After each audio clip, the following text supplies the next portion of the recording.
Hi. She's with a company called TCM Review. I'll have her give you an explanation of that in a minute. But we appreciate you guys coming. We're trying to do these events at least once a quarter. We're also trying to get some economies of scale by sharing events with Santa Cruz. So you'll also see stuff posted that's going to be in Santa Cruz. And hopefully just kind of keep the ball rolling. The next one, Bina is going to give another subject, about the third week of fall semester. Again, related to points from a different perspective, right? Yeah, I think so. We've been still a little bit up in the air. We're still discussing this topic. Yeah. And we did have a lot of Santa Cruz students who were coming. I don't know who didn't hear, but there was a major accident on 17, and a truck turned over, and it's closed for about the next 8 hours. So, it was sad. There's a lot of deaths, I guess. So. Yeah. So I'll let Bina kind of talk a little bit about her company and this presentation, and maybe a little bit about the following one. Yeah, Sound absolutely. Good? Yeah. Hi, everyone. Thanks for coming out. My name is Bina Jangda. I'm an acupuncturist up in Berkeley. I also run TCM Review seminars. Maybe some of you have heard of it. We do board review for California and nationals. And we have a pretty active Facebook page where we post questions daily, and that gets that's a lot of fun because it's really learning in a community setting, and it's from students from all over the country and sometimes even the world. We've got people from Canada and Europe and Australia on there as well sometimes. So you guys should check that out when you have a chance. So Laura and I have been talking. She wanted me to come out here. It sounds like a lot of you have concerns about what information to hold on to for the boards and what you can let go. And it can be challenging because you're in school and your main focus should be to get out and really be great clinicians, right? But then you also have this test over your heads, and sometimes what you need to know is a little unclear. So today I put together this presentation for 30 major points that you can use in clinic, that will help you get by in clinic, but that are also very applicable for boards and the point prescriptions you'll see on the boards. So there's a ton more points, of course, but I think 30 is what we have time for. And this will definitely give you a good rooting in clinic and for treating. How many of you guys are first year students today? So a few. And what about second year? More. And then third, the rest of you guys are third year students? 2.5. Getting there. Okay. So do you guys have questions for me before we start the lecture? Anything?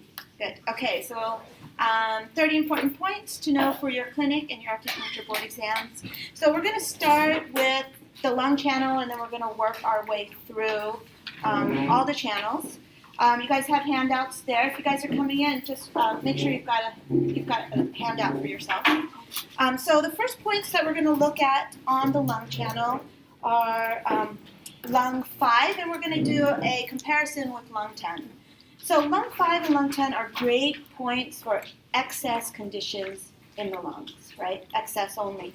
So the main difference that you want to think about is that with lung 10, you guys know it's what kind of point on the big picture? Yin spring. Yeah, it's a yin spring point. And so being a yin spring point, it's really good at clearing heat. It's going to clear out heat. So when you think of someone who's come in and they've got a lot of lung heat, and how do you tell they've got lung heat? Maybe they've got asthma. Maybe they say they've got a feeling of heat in their chest. Maybe they have, the classic is nasal flaring, right? You see that their nostrils are flaring. I'm not sure how much of that you actually see in clinic, but that is maybe a phrase that would come up on the exams. So when you see something like that, that's really a lung 10. That's a real clear heat kind of case. And so lung 10 is the point that you want to use. With lung 5 always has the component of phlegm in there. So to use lung 5, there has to be phlegm, or there has to be phlegm heat. So like formulas like Ding Chan Wan or Qing Chi Hua Wan, where they're having like this expectoration of yellow phlegm or green phlegm coming up, that's more of a lung 5. Also for lung 5, like if you're dealing with like an urgenton case where there's copious white sputum coming up, or you're dealing with a cold, damp In the lungs kind of condition, where there's also more of a sticky white, lung 5 is the point you're thinking of. Okay? Everyone good with that?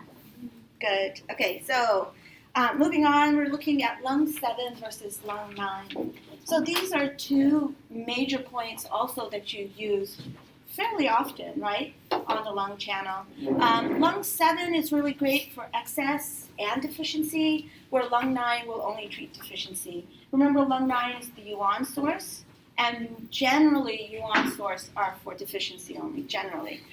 There's a couple that don't follow that rule. For lung 7, you know it probably for wind cold, right? That's sort of the go-to point for wind cold. You're going to pair it with like lung 4. But the other part for lung 7, remember, is that it's also a good tonifier, right? Why is that? How is it going to tonify? It's paired with, when you tonify lungs, what's the other point that you add to lung 7? Back shoe. So you can use a back shoe, but you can also pair it with, let's say, kidney 6 to tonify yin, right? So that is a major thing that it does. It's going to tonify yin with kidney 6. And so you see it for like yin deficiency cough, right? Where you have cough, you might have a little bloody sputum or a dry sputum. So so you don't really have to regulate that cough, right? You don't have to take out an excess or take care of rebellious qi in any way. All you have to do is nourish the fluids. You bring the fluids up, and all of that dryness goes away, and the rebellious qi calms down on its own. So that's where it's tonifying. Lung 7 also, aside from the wind cold, it's going to work with water passages, right? So when you see wind heat, are you thinking lung 7 generally? Are you guys taught to think lung 7 with wind heat? Not so much, right? With cold, right? What happens? Cold constricts. You guys have Steve Woodley, right? So you know, cold constricts. And when it constricts in the lungs, what happens to that fluid? It congeals, it starts to gather, right? And so when you have lung 7, it's going to open those water passages, and it's going to help keep that transportation of water going in the lungs. And then the last thing about lung 7 as far as an excess condition is head and neck. So what's one of the key signs and symptoms for a wind cold? What's Stiff. Yeah, tight upper back, neck and shoulders, headaches, especially at the GB20 point, right? So it's the command point for the head and neck. So it's going to open that whole area up. So it makes it really good for the wind cold. Bina, Mhm. when you say command point for the head and neck, how is that different from LI4? LI4 is command for the face. Yeah. So just a quick review. You have the command for the head and neck is lung 7. For the face is going to be LI4. What other command points do you guys remember? Anyone? No? Okay. Command Well, point of the back is UB40. Yeah. right? yep, UB40 for the back. There's the sinew. Yes, GB34 for the sinews. And then lung 9 is also vessel Yeah. tonification, Yeah. right? So for the vessels. So those are your command points. So for lung 9, it doesn't really work for exterior invasion. You're not thinking exterior issues going on when you think lung 9. You're really thinking internal deficiencies. So it tonifies the lungs, and then being the command, it's also going to tonify vessels, so for vessel problems. Do you guys know the formula like Sheng Mai San, which is dealing with heart issues and lung issues together? This lung 9 you can think of like Sheng Mai San, because it will deal with that lung qi aspect, and then it'll deal with the the heart yin aspect. So it's working on that level. Okay, very good. Any questions so far? No? Good. Okay. We're going to move on to the large intestine channel next. Large intestine 4 is the big point, right? This is like, when I was a student, I used LI4 a lot. Do you guys use LI4 a lot? Yes, now that I'm practicing, I don't use it so much, but it is a great point. And with LI4, really what you're thinking is exterior wind, right? exterior wind in the form of what? Wind heat, right? So exterior form in the form of wind heat, and also interior wind. So if you are reading through Machocha and you're looking at the point prescriptions for Machocha, when you have liver yang rising, or you have any of those other wind conditions, liver and kidney yin deficiency leading to liver yang rising leading to liver wind, or liver blood deficiency leading to liver wind, the Li4 is a good point for that because it's going to anchor, right? That's the main thing, that it's a great anchor. Can you use it during pregnancy? No, right? Why? Because it's anchored. Yeah, it moves too much, but where does it move? Because DO20 moves up, right? Moves down. Yeah, Li4 moves down. It's like spleen 6. They move down. And so that's what it becomes a great anchor for interior wind, because it's going to root and ground that yang. Okay? Li4 is also great for pain, any kind of pain conditions going on in your body, issues affecting the face as well, right? So what kind of issues would that be? Wind, as in terms of trigeminal neuralgia, or Bell's palsy, or any kind of pain in the face, like toothaches would be good as well for Li4. And then, as we had already said, promotes labor as well, because it's contraindicated during pregnancy, but that makes it a great point if you want to get things moving. Okay. All right. Next point, Li11. This is also a really great point, right? Any kind of heat in the body, I call it the fire engine, right? Because you activate the fire engine and then you give it an address. You give it an address of liver 2, it's going to clear liver heat, right? You give it the address of heart 8, it's going to clear heart heat. Stomach 44, stomach heat, and etc. So any kind of heat in the body. Blood heat, right? What point would you add in there for blood heat? Spleen 10. Yeah, good. Spleen 10. Spleen 10 for blood heat. Toxic heat, if you have toxic heat coming from the exterior, you can use Li11. It does any of the heat. So wind heat, toxic heat, damp heat, blood heat. What am I forgetting? That's pretty good. And then the organ heats as well. So it covers all the organ heats as well. So,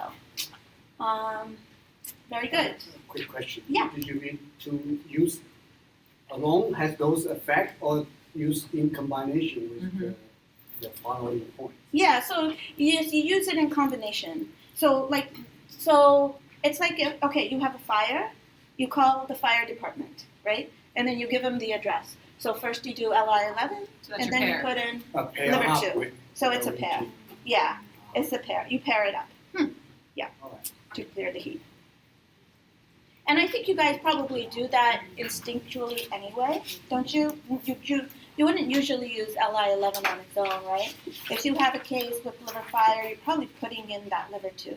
So this is just a more, yes, Can I conscious just way. ask you why you chose those particular points to pair it with? Like, what is it about those points? Is that because they're for liver fire, heart fire Yeah, also? they're mostly yin spring points. In spring? Yeah, and so the yin spring points are going to clear heat from those channels. Okay. So working together.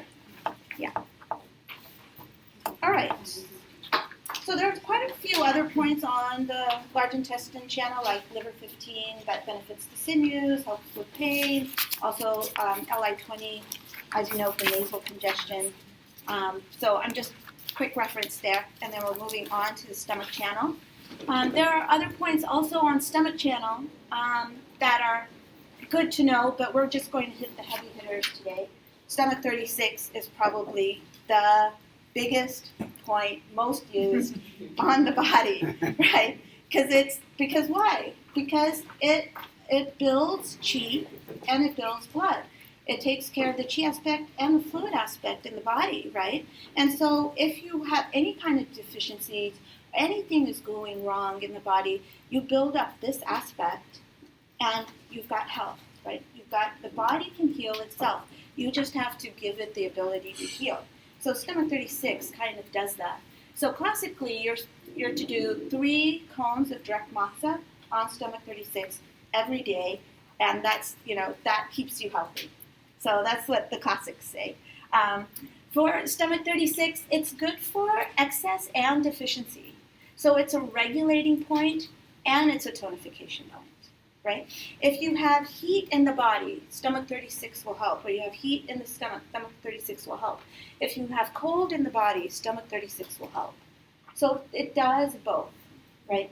So some schools, like I've heard some schools, use it for when there's heat in the body, it helps cool. And in other schools, it's cold. But actually, if you read through Machocha, you read through CAM, and you understand how they're using these points, it's really showing up as doing both. So it's the regulator, it's a tonifier. It's going to clear middle jiao excess of any kind. But it's also good for qi and blood deficiency, right? It also will help to move qi up in the body. Okay, it helps move qi up. So if you have something like anal prolapse, or you have something like uterine prolapse, this is going to help resolve that. What's another point that would help resolve anal prolapse or stomach prolapse? Spleen. 20. What's that? Do 20. Yeah, good. Do 20. That's right here. It's like you have strings here and you just sort of pull everything on. Do 20. Okay. Other two major points on the stomach channel. Stomach 40, you guys know, right? Stomach 40. Anything phlegm is going to be stomach 40. The other one, stomach 44. They're both great for excess, right? With stomach 40, in terms of phlegm, it can clear substantial phlegm and non-substantial phlegm, right? So what's the difference? Sometimes you see it in the classic as visible and invisible phlegm. And I know that totally throws students for a loop, because how can it be invisible phlegm, right? So what is meant, right, is substantial is any phlegm that can come out of the body and you can actually see it. So what's the one organ, we've seen it already, that has phlegm that you see it being expectorated? Right, lungs, right? So that's the only phlegm in the body that's substantial, right? Visible, in that it comes out and you can see it. Everything else is considered non-substantial. Non-substantial, meaning that it's inside the body. Maybe you can palpate it, but you can't see it with the naked eye, right? So that can be phlegm misting the mind, that can be nodules under the skin, that can be gallstones and kidney stones, and then you can say, yes, but those come out. They come out, they do come out, but remember when the classics were written, they might not have had the ability to discern them in the same way as we do now. Okay? With stomach 44 is excess. It's, again, a yin spring point. So it's really great for clearing heat, right? Clearing heat from food stagnation, clearing heat from stomach fire, stomach phlegm fire, anything in the stomach channel. It's also, because it's the other end of the channel, you can use it to clear the opposite end of the channel. So anything that's going on in the face, you can clear through stomach 44. Anything excess, that is, right? So toothaches, headaches, forehead, right? Frontal headaches, they can all be cleared with stomach 44. And then, of course, food stagnation is the other big thing that happens. When you have food stagnation, do you have heat? Mm-hmm. Yeah, it quickly transforms. Anything in the body that prevents movement, right? Our bodies are, everything in there's moved. The blood moves, the fluids move, our thoughts move. So anything that prevents that creates stagnation. Anything that creates stagnation creates heat, either in the form of now you have mental stagnation transforms anger, usually, right? And also physical stagnation, food stagnation transforms heat in the stomach channel. Okay, moving on to the spleen. Spleen is a pretty important channel. So spleen and stomach are important, right? They're the source of your qi and blood, right? Right, post-heaven essence. So in order to stay alive and continue in a healthy way, your stomach and spleen have to be strong. And so also because they are the ones that are taking care of everything, they also can be afflicted a lot, right? If you're putting in the wrong food or you're taking too much or staying too much, you're going to have spleen problems. And where we live in this country, there's a lot of mental activity going on, so people are coming in with, you guys have heard of School of the Spleen and Stomach, right? I think it's very applicable to our lives in this area. So this is spleen 6. What's important about spleen 6, it's the crossing point for the 3-leg yin. That's what makes it really powerful. It activates the liver channel, it activates the kidney channel, it will activate the spleen channel, and then we can even break it down further. So for spleen 6, it will even move liver qi, right? You don't usually use it that way because what's a better point? Liver 3. Yeah, liver 3 is the better point, right? But if you look at the point prescriptions in Maciocha, and if you wanted to use it, you'd see that it works well in combination. So if you've got severe liver qi stagnation, you can put in spleen 6 and it will help with movement. For the spleen channel, spleen 6 is going to drain damp. It's going to drain damp out of the body. And that is a little known fact about it, but if you look at Maciocha point prescriptions under cold damp or damp heat, spleen 6 is there, right? Because of that, it will help. It is yin. It is a yin tonifier, yin regulator. And so what is damp? Fluid's not moving over a long period of time, right? So their source is yin, which is still going to be governed by spleen 6. And then last of all, they work with the spleen crosses the kidneys, and so it's really powerful to nourish kidney yin, right? So you have spleen 6 activating the kidney yin, so you can think about it as a good point to tonify whole body yin. So whenever you have someone coming in with yin deficiency, spleen 6 is an awesome point to add into your point prescription. The other thing with spleen 6, it has a calming effect. It calms Shen. Why? How does it calm Shen? Anyone have any ideas around that? Like anchoring here? Yes, exactly. Yeah, because Woodley will tell you, right, that blood builds the house to house the Shen, right? And so Shen and yin, blood and yin are the same component. If somebody has strong blood, they're calm. If somebody has weak blood, you think of like the symptoms of yin deficiency or blood deficiency. You have mental restlessness, you have inability, you have anxiety, you have poor memory, right? So by nourishing that yin aspect, it's going to calm the Shen. Okay. Quick question. Yeah. For someone who has a liver qi stagnation, Mm-hmm. what if you use spleen 6 and combine with the liver 3 together? Does that Exactly. help? Or Yes, and you want to use other points as well. So I wouldn't, like, if somebody came in and had qi stag, I wouldn't use spleen 6 alone for that because it's not the best point, but it does have that function. So especially if they have like liver qi stag, remember if blood is stagnated, qi is stagnated, if qi is stagnated, blood is stagnated, then this might be a good option because spleen 6 is going to work on the fluid aspect and liver 3 is going to work on that qi aspect. Yeah. Okay, next point, spleen 9. Spleen 9, yin mount spring. It's the best point on the body to clear damp, right? Any kind of damp. You've got damp heat, you've got damp cold. That much I think you guys know, right? That is like common knowledge, and this is a pretty big point. I bet you guys all use it for any kind of damp coming in, whether it's in the lungs or it's in the stomach or it's in any other organ like gallbladder, damp heat, or liver damp heat. Spleen 9 is the point. The other thing that spleen 9 does is it regulates water, right? So what are problems like water regulation problems? What can you think of? Sanjiao?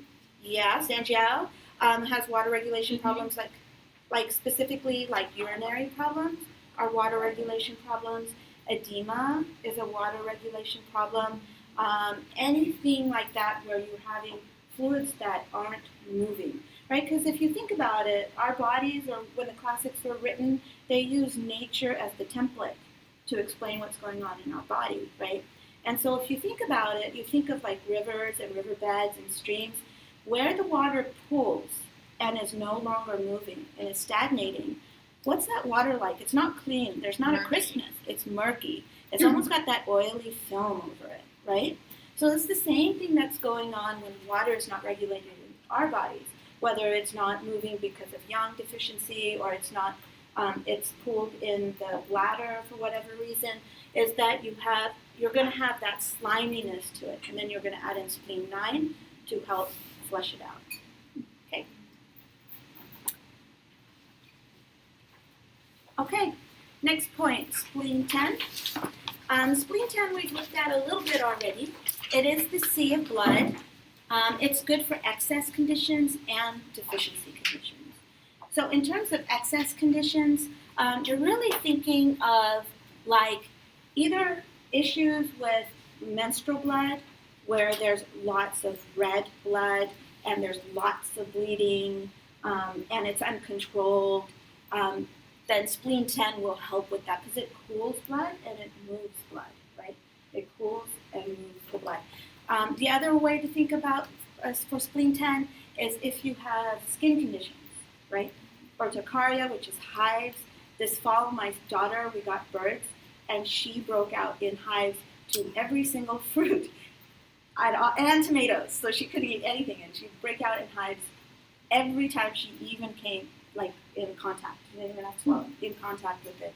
And that is the kind of heat that you want to think about. It's the red splotches, it's the angry psoriasis, it's the eczema on the skin, and then also, you guys know Wenbing, right? Wenbing, the blood level heat that's happening there. Spleen 10 will help with that because it's cool and it moves and it's good for skin issues. Okay. The other aspect of spleen 10 is that it works like a Gui Tong. So Gui Tong, is student syndrome, but the other aspect for it is spleen not holding blood, right? And so how will that manifest? Maybe like menstrual issues, where they have also uterine bleeding, but now the bleeding, there's a lot of it, but it's pale blood. There's no heat in it, it's just pale blood. So and the spleen is so weak that it can't hold the blood.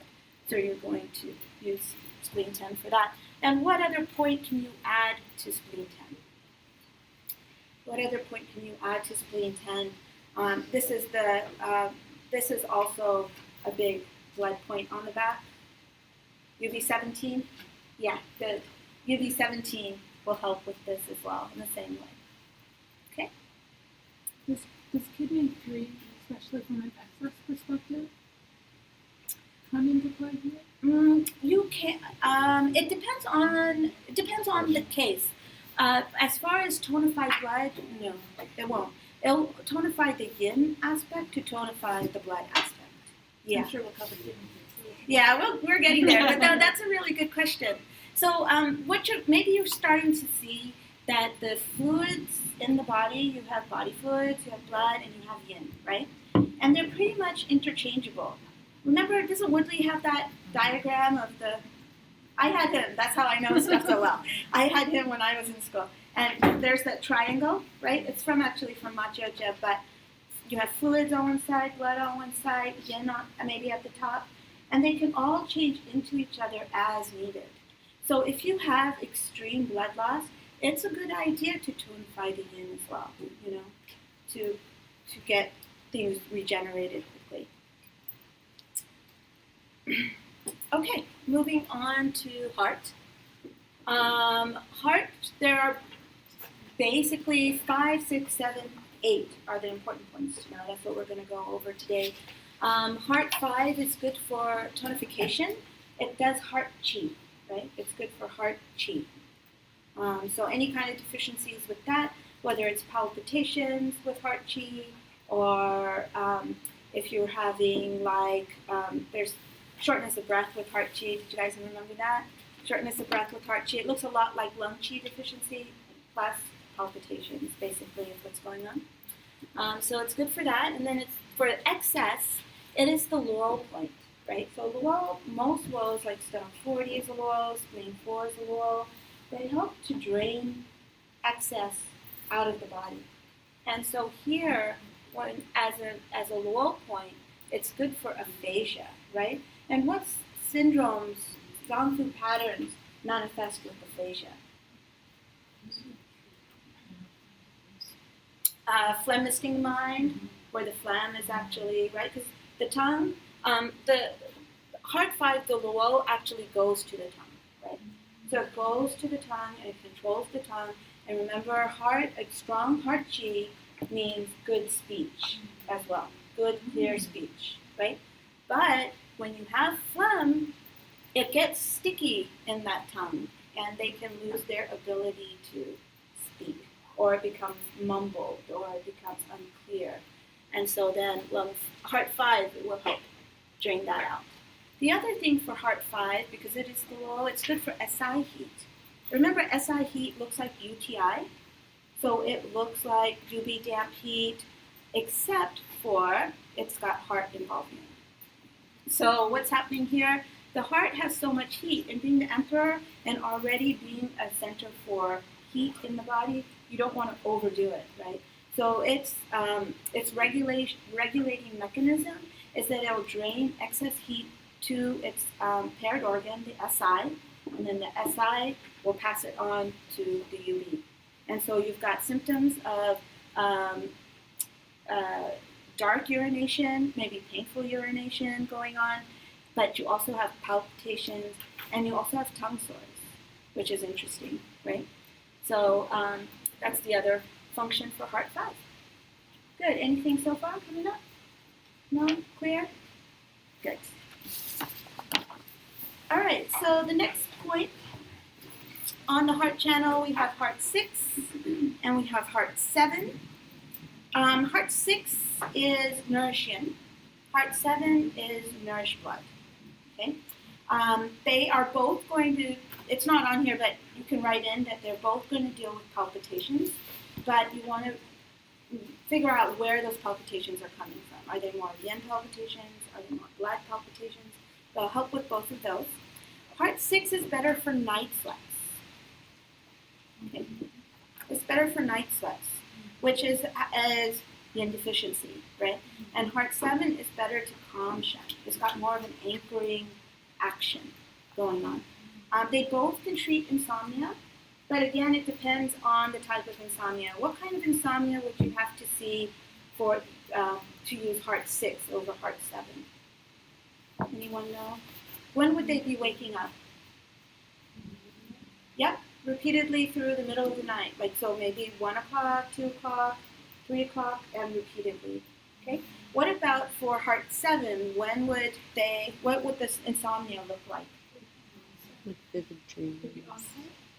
Yes, hard time going to sleep, because heart has to build the house that calls down and anchors the shen for sleep, right?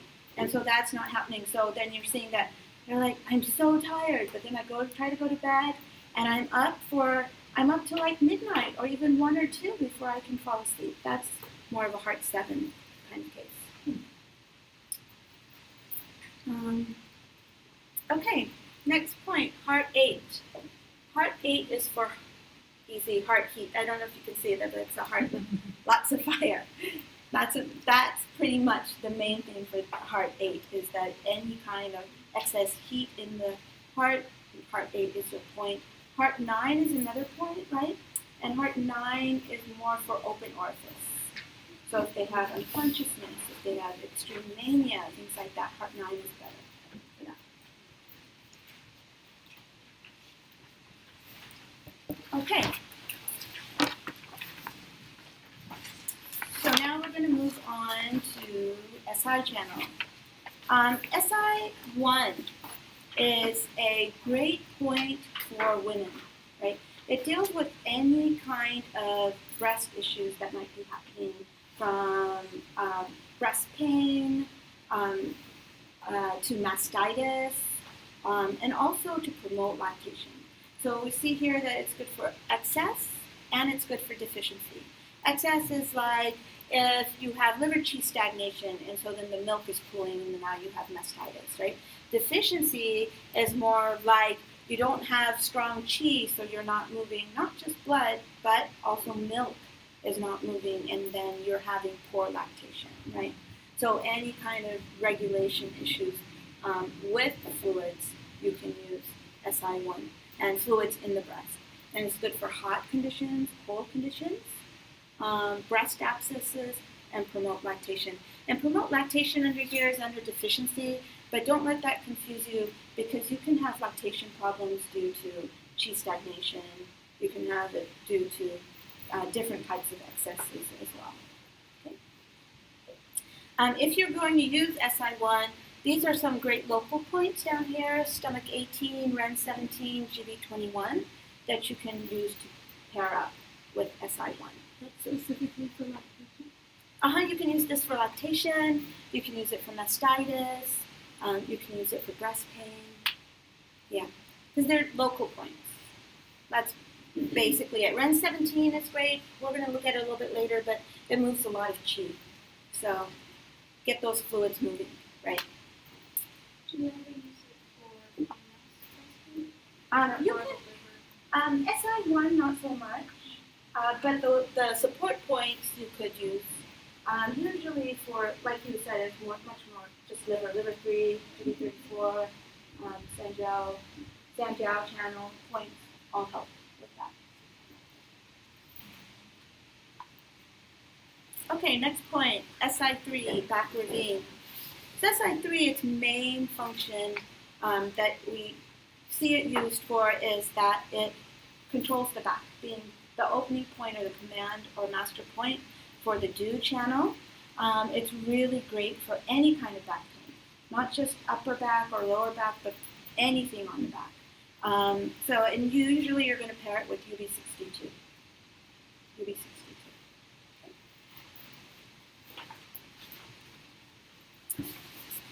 So we're moving into the UB channel, and there are so many points on the UB channel that I just broke it down into the back shoes and did just a quick little review for the back shoes.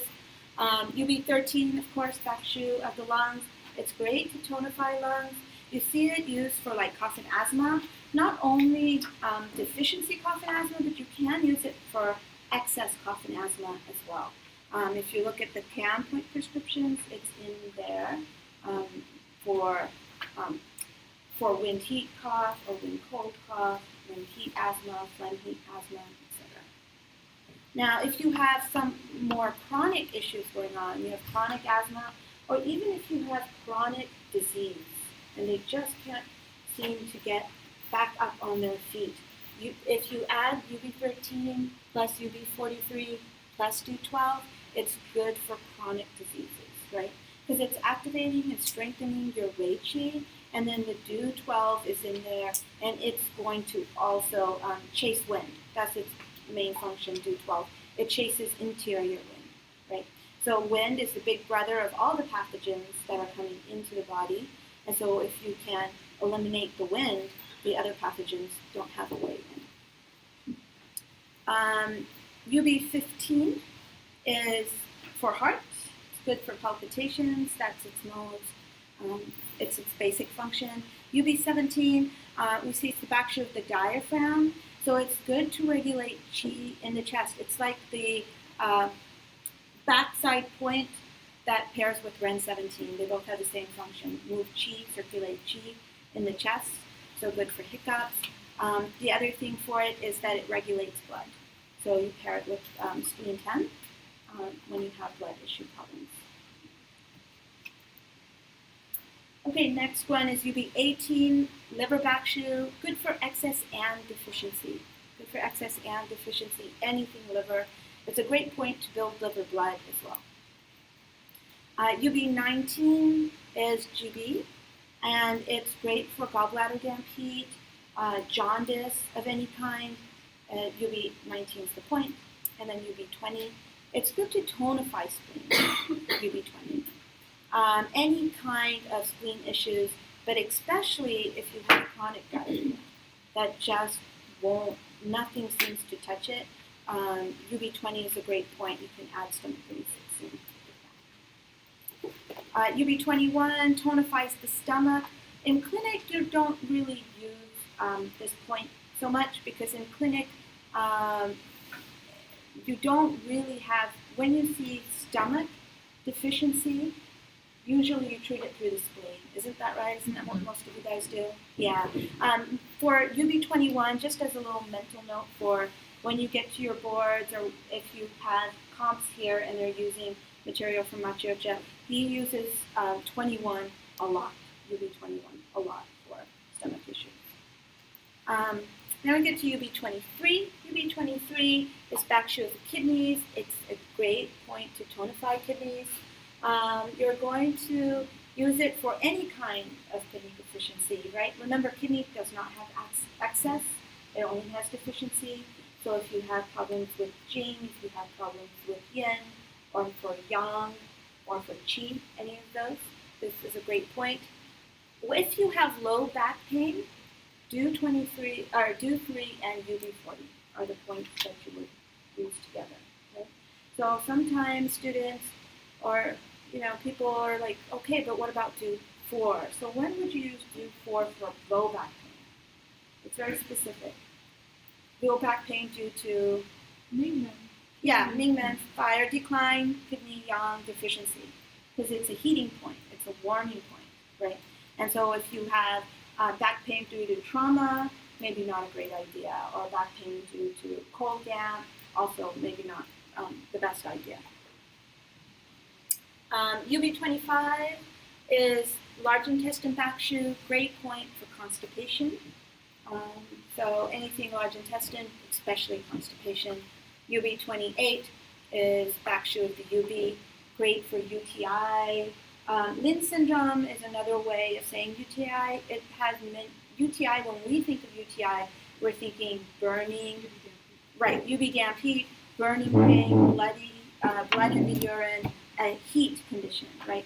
So Lynn syndrome actually takes it a little further, and you can actually have Lynn syndrome due to Chi-Stag, you can have it due to GAMP, you can have it due to kidney deficiency, or I call it the Mick Jagger syndrome, too much sex, too much drugs, and too much partying, right? Where you're just, everything is like, your adrenals are done, right? Then you would have something also, Lynn syndrome, where you have like dribbling and difficult with control. Because in clinic and how we tend to see stomach spleen issues where we're not using UB21, we're primarily treating it using spleen points. Yeah. Then what are some of the key things we can be thinking about when it comes to board exams where the pattern of symptoms that we see are going to cue us to need stomach 21 based on kind of how Geo uses them? Yeah. Is it more the constipation, the excess type symptoms because the stomach tends to be more prone to heat, the spleen tends to be more prone to cold? Yeah. Is that a good way of looking through a case study based on Geo's symptoms? Mm-hmm. Yeah. Okay. The other thing though is that stomach can also have deficiency. So you do have stomach Qi deficiency. Well, in yin specifically. Yeah, and also yin. And so if you have it looks like spleen Qi deficiency, but they wake up tired, or they're tired in the morning, or they can't eat first thing in the morning, those things point you more to stomach than they do. So then there's also the classic symptom Woodley will teach us is the indeterminate gnawing hunger, which is that symptom for stomach yin deficiency. Right. Then you're thinking stomach 21. You can think, yeah. Then you can think, yeah, the UB21, Okay. absolutely, yeah. Very good. Moving on. So some of the important lower points on the UB channel, UB40, UB60, UB67. These are great points to know. So much of what we treat is pain. That's changing rapidly, I think, but we still see a lot of pain, right? And so if you have these points in your arsenal, you're really great with the back pain. So if you think about, let me see if I can put this up here. So if this is like a leg and a foot upside down, not the best drawing, but okay. So UB40 is back here. It's the lower back, right? And then you have UB60 here, and it's like the nape of the neck, and also upper back. They'll do the little bit the shoulders, everything. And then you have UB67 up here, and that's like the vertex. So they're really good. They're like, it's an interesting way to look at it. And okay, so let's go on to UB40. So aside from the back and neck pain that all of these points can treat, UB40 also is good for skin issues, right? So we looked at spleen 10 to clear that blood of heat from the skin, right? UB40 will do something similar as well. So when you're thinking like urticaria or you're thinking like psoriasis, it's usually the points that you're using Li11 plus UB40 plus spleen 10. You're going to use them all together and to clear out blood level heat from the skin. And then also UB40, you're seeing it used for things like fainting. You can use that as well. That's not on there, but you can add it in. That is a good point. Sunstroke, things like that. Again, heat in the body, right, at the blood level. UB60 basically Taiyang headaches. So we talked about upper back, and then we talked about nape of the neck. So any kind of headaches around that GB20 back here, Taiyang area, it's good. And UB67, aside from the vertex headaches, it's best known for breech babies, right? Moxa, 10 minutes each point, once a day for breech babies. And then the trick is also to make sure they're coming in early enough, because if they're breech at 33, 34, 35, there's still room for that baby to move. And then you can use the Moxa, and it has, like, the results are good, right? It has a high percentage of working. And then once you get beyond that 35 to 36, 37, 38 and on, sometimes the babies are too big, and so they can't move. So when you're using it clinically and you have somebody who you're working with through their pregnancy, make sure they check early enough to be able to utilize the Moxa to turn baby. You say that UV60 is good for Taiyang headache. Yes. Is that also true for UV40 and UV67? UB40 is more lower back. Okay. Yeah. Okay. And then 67 is the vertex. Up here. Like the DU20 area. So if you're, like, sometimes people say they have a headache, and it's like, it's not all over the head, but it's like this point right at the top of my head that hurts. That's UB67 is good for that. The other thing with UB67, it's great for labor induction. Why? Because it actually releases oxytocin in the body. And oxytocin is what you need to get the contractions going. Yes?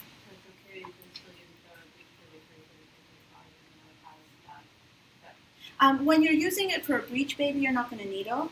You're going to Moxa. Yeah. And so it's got a gentler effect, right? But if it can cause those contractions, right, it just means it's able to control the muscles. And with the Moxa, it just gives it a little more relaxation, makes it a little more elastic and expansive so that the baby can turn. Okay, moving on to kidney channel. Kidneys are another really great channel to make sure that you're taken care of for at least preventative medicine, right? Because they're a source of pre-heaven-essence. So you have post-heaven, pre-heaven. Kidney channel is that channel. So kidney 3 is everything kidney, right? Any kind of kidney problem you have, kidney 3 will address it. It takes care of the yang, the qi, the yin, the essence, right? So if someone has cold lower limbs and low back pain with tinnitus and deafness or even dizziness, yang is the one to go to, right? If it's more qi, you're going to see that, remember, qi is responsible for holding things in place. And in terms of kidney qi, it holds the lower gates closed, right? So when the qi is weak, you have diarrhea, you have frequent urination, you have like leukorrhea for women or spermatoria for men. So that's the chi aspect. With the yin, yin is interesting. Oftentimes, what would be really good for you guys to do is sit down with all the yin patterns, right, in the books, and then pick out the symptoms that are just basic yin deficiency and don't tell you like an organ, right? So night sweats, basic yin deficiency, right? Dry throat and mouth, basic malar flush, 5-pound heat. What would make it kidney is tinnitus, right? Deafness. Maybe also for the yin, it would be any kind of nocturnal emissions, right? Which is rooted in the yin as well. And then we get to essence, and essence looks like yin, right? Remember that? Essence looks like yin. They're on the same continuum, right? Have you heard that before? Yes, good. Okay, so, but it looks worse. So it's like being at the edge of the desert and being right in the middle of the desert in terms of it being super dry, and so the tongue is super red, super cracked. There's no fluids in the body, and it's hurting the functioning of, remember, the yin is absolutely essential, or the essence is essential for brain, and so you have delayed development with kids when the essence is deficient, and it's also, essence is what keeps us from aging as well, keeps our skin supple, keeps our bones strong. So when the essence is out as adults, then you see quick to age. Okay. All right, so next we have kidney 6 and kidney 7. The main difference here is 6 is for yin and 7 is for yang. So when we think of kidney 6, again, we're thinking of night sweats, right? We're thinking of formulas like Lu Wei Di Huang Wan or Zogui Wan, as opposed to kidney 7, which is yang. Kidney 7 has this interesting function of regulating sweat. How does that work? How can it regulate sweat?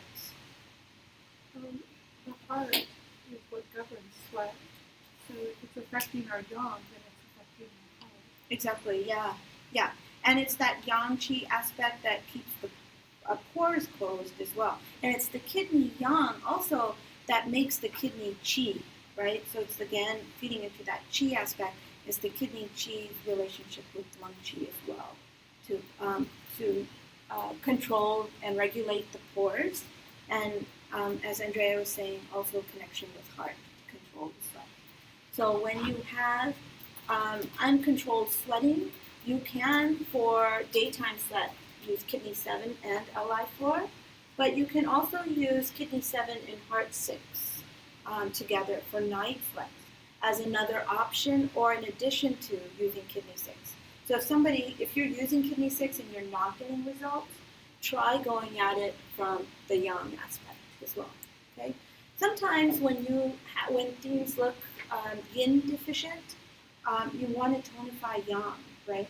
You remember in Machiocha's book, he has that image in Foundations where you have the yang fire underneath the cauldron of yin, and then you have the qi steam coming out, right? So sometimes that yin looks deficient because the yang underneath that fire is not strong enough.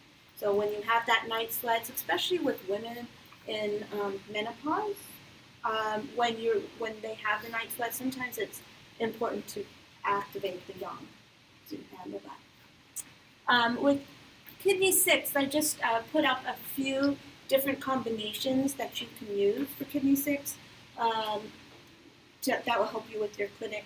So kidney 6 plus UV62 is good for insomnia or somnolence, right? Why is that? Because they are also the opening points for the yin chow and the yang chow, right? And so if you're sleeping too much during the day, then the yin chow is overactivated and the yang chow is underactivated. So then you would use these 2 points to regulate the channels, and vice versa. If it was somnolence or Did I say that backwards? No, I didn't. If you're up at night and you can't sleep at all, then you would regulate the yang wei less, right? You would control the yang wei and promote the yin wei so that you could sleep. So is it the way or the chow? I'm sorry, I said the wei. It's the chow. Okay. Sorry, Andrea. Yeah, it's the chow. With kidney 6 and lung 7, they are used together. They'll nourish the throat, right? Because the channel goes up to that area. They'll nourish the throat, and then also they're good for kidney not grasping the chi. Kidney not grasping. Kidney 6 plus Sanjiao 6, good for constipation. So with constipation, whether it's due to excess, where there's actual heat consuming the fluids and leading to dryness in large intestine, or if it's due to yin deficiency or a blood deficiency issue, both of these points are great for generating fluids. So they'll help to move the bowel out. Kidney 6, spleen 6, whole body yin, I think I said that before, and then kidney 6 and heart 6, heart and kidney not communicating. Okay, any questions so far? Okay, good. All right, next point we have is PC6. PC6 is good at regulating the upper and middle jiao. Upper and middle jiao. So when you think PC6, you think of opening the chest, right? But you can also think any kind of epigastric issue, especially if there's nausea and vomiting involved because it regulates qi. And then the other area that it governs is the hypochondrium, right? So if you have qi stagnation of any kind, it's going to help regulate in that area as well. Now, if you have abdominal pain or pain around the umbilicus, PC6 is not so good because it doesn't reach that area. It's really just under the rib cage. PC6 also is calm spirit. It's a good calm spirit point. It's also good for motion sickness of any kind. So being out on the ocean or in a car or train or on the airplane, PC6 is good for that. All right, Sanjiao 5. Sanjiao 5 is good for wind heat. It works really well for wind heat. You're using it with Li4 and Li11. The other thing for Sanjiao 5, it's good for any kind of ear issues, right? So if you have infections or you have kids coming in with ear infections happening, or you have deafness or tinnitus, it's going to help with that. Moving on, Sanjiao 6. Sanjiao 6 is a great point, but it's one that you combine with other points. So we've already seen it used with kidney 6 for dry stool for constipation, but really great point to use with GB34 for pain and distension in the hypochondrium. So someone's coming in, they've got side pain, Sanjiao 6 and GB34 are great. And then the last one, GB31. So itchy skin. GB31 is good for the wind aspect. Sanjiao 6 will help with regulating that blood when you have like something like herpes zoster. Is that 31? GB31, yeah. 34 is for the hypochondriac pain, and GB34 is for hypochondriac pain, and then GB31 is for the herpes zoster. Okay. Bina, can I interrupt you for just a Yeah. second? I know some of you have class at 1 o'clock, and for anybody who has to leave, we'll put up the recording for the remainder of the lecture. Oh yeah, it's almost 1. Yeah. Okay, I'll go a little faster. So we don't have that many slides left. So for GB21, does anyone need to go? I'm here. Okay. All right. So for GB20, it's great for wind. Okay, it's great for wind, especially any kind of wind that's attacking the back of the neck. It's good for a wind cold, and it's good for liver wind also, but also liver yang rising. Anything that's going to give that occipital headache is GB24 is great for that. It's going to clear heat, especially from the Xiao Yang. And that makes it great for the eyes. If you look at the placement of GB20 and you go take a needle straight through, it's going to innervate the eyes. right? You're not going to put a needle all the way straight through, but it's that trajectory line there. So it's good for red eyes due to liver fire or liver young rising, anything like that. Okay, GB34, aside from being able to use it for muscle problems, sinew issues, tendons, it's great for damp heat, especially liver gallbladder damp heat, and it's great for chi stagnation. So it's really good to pair it with liver 3, especially if you have a case where the chi is very stagnated. We have some local distal points here. Those are pretty self-explanatory. I'll let you guys go through that since we're running a little low on time. And then we'll go on to liver 2. So liver 2, basically liver 2 is the spring. It's really great for liver fire, right? You think long dan shui gan tang is the formula. Liver 3 is great. It's a yuan source point, but this is one of those yuan source points that does excess and deficiency.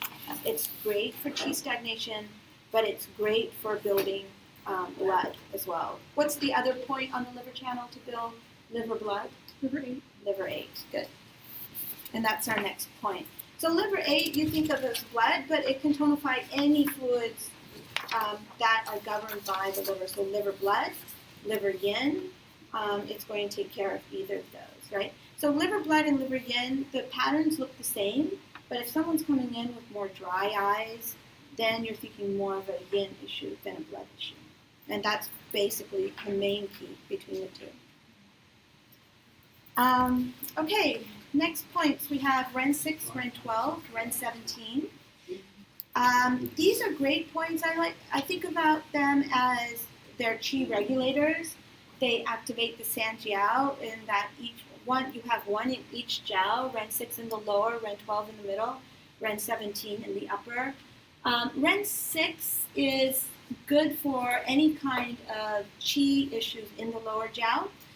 The other thing it does, though, it tonifies chi, and tonifies whole body chi. So you can think of it like the dantian, right? It's the dantian. And so any kind of chi deficiencies and severe chi deficiencies, or even like prolapse, when you have organ prolapse, Ren 6 is a great point. Ren 12 is going to regulate, but also tonifies the middle jiao. And then Ren 17 is regulating chi in the chest for blood stasis or chi stagnation or chi rebellion with hiccups and coughs, things like that. Okay, next point we have is Du 4. Du 4 is Mingmen fire. Okay, so it's going to activate the Mingmen fire.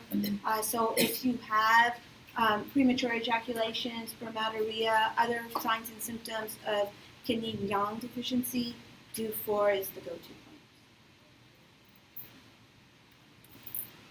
And then last of all, we have Du 14 versus Du 16. Du 14 is good for excess and deficiency. Du 16 is better for excess only. Okay, so with Du 14, it's going to take care of wind heat. That's the main thing, right? It's going to clear wind heat. The other part of it, though, especially coming from Machocha, it tonifies heart. It tonifies heart chi. It tonifies heart yang. And then you want to use moxa for that. And then last of all, it warms the limbs. Because all 6 yang channels go to Du 14, by moxa on Du 14, you're activating all the yang. So cold hands and feet, Du 14. Okay, and then Du 16. Du 16 is excess. Really, you're seeing it. I'm not sure how much you're using it in clinic. I don't use it very much in clinic myself, but it's really better for wind cold, right? So if you have a wind heat, it can handle wind heat, but why? Because Du 14 is such a better point, right? So Du 14 is the go-to for wind heat, Du 16 for cold. The other thing with Du 16, it's great for any kind of interior wind issues, any kind of interior wind. And then it does any kind of heat and cold conditions as well. Okay, and that brings us to the end of the lecture. And Bina, do you want to do your raffle later, or do you want to do it now? yeah, I'm going to raffle off some CAM cards. Did everyone get a chance to fill out a card here? Did you do it?